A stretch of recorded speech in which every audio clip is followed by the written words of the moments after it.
अस्सलाम वालेकुम दोस्तों, नॉलेज हब में भली कार। दोस्तों, हिक सेकंड खे असां पंहिंजी ज़िंदगी में मामूली समझंदा आहियूं। अगर कंहिंजो कमु करणो हुजे या कंहिंखे इंतजार कराइणो हुजे त असां इहो हिक सेकंड यूज़ कंदा आहियूं, सिर्फ़ हिक सेकंड। दोस्तों, अॼु जे हिन वीडियो में मां तव्हांखे ॿुधाईंदुमि त पूरी दुनिया में हिक सेकंड में छा छा थींदो आहे।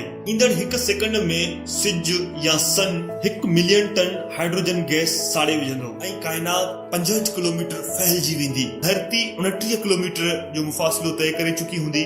काइनात में हर सेकंड 15 सुपरनोवा धमाका थींदा आहिनि, जन जी असांखे भनक बि नाहे पवंदी। ऐं ईंदड़ हिक सेकंड में खेवण दुनिया में 6 जगहनि ते किरंदी। दुनिया में घटि 200 माण्हू शादी कंदा अगले हिक सेकंड में। ऐं सॼी दुनिया जूं ज़ाइफूं ईंदड़ हिक सेकंड में 160 लिपस्टिक खाली करे छॾींदियूं। ऐं घटि में घटि 20 ॿारनि जो जनम थींदो ईंदड़ हिक सेकंड में। 5 माण्हू मरी चुका हूंदा ईंदड़ हिक सेकंड में। ऐं इंसानी जिस्म जा 16 लख जीव घड़ा मरी चुका हूंदा ईंदड़ हिक सेकंड में। लगभग 10,000 बोतलूं विकिरो थींदियूं। 700 वण कटिजी चुका हूंदा ईंदड़ हिक सेकंड में। ऐं इंसाननि लगभग 3 शार्क्स मारियूं हूंदियूं ईंदड़ हिक सेकंड में। ऐं ईंदड़ हिक सेकंड में 250 किलोग्राम कचरो समुंड में उछलायो वेंदो। पूरी दुनिया में लगभग 20 लख टन खाधो कचरे में उछलायो वेंदो ईंदड़ हिक सेकंड में।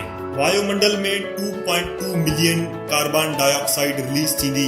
ऐं पूरी दुनिया में अगले ईंदड़ हिक सेकंड में 20 त्योहार मल्हाया वेंदा।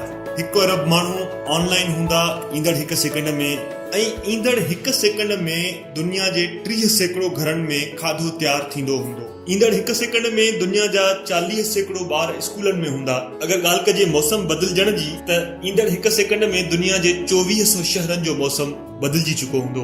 हाणे तव्हांखे हिक सेकंड जी अहमियत सम्झ में अची वई हूंदी। जेकॾहिं इहो सभु कुझु हिक सेकंड में थी सघे थो त हिकु सेकंड बि वेस्ट छो कजे। ज़िंदगीअ जे हर सेकंड खे कामयाब बणायो ऐं ख़ुशि थी जियो, छो त ईंदड़ हिक सेकंड में तव्हां ख़ुशि थी सघो था। दोस्तों, हीउ वीडियो कीअं लॻो मूंखे कमेंट सेक्शन में ज़रूर ॿुधाईंदा ऐं हिन वीडियो खे वधि में वधि लाइक कंदा ऐं शेयर कंदा। महिरबानी।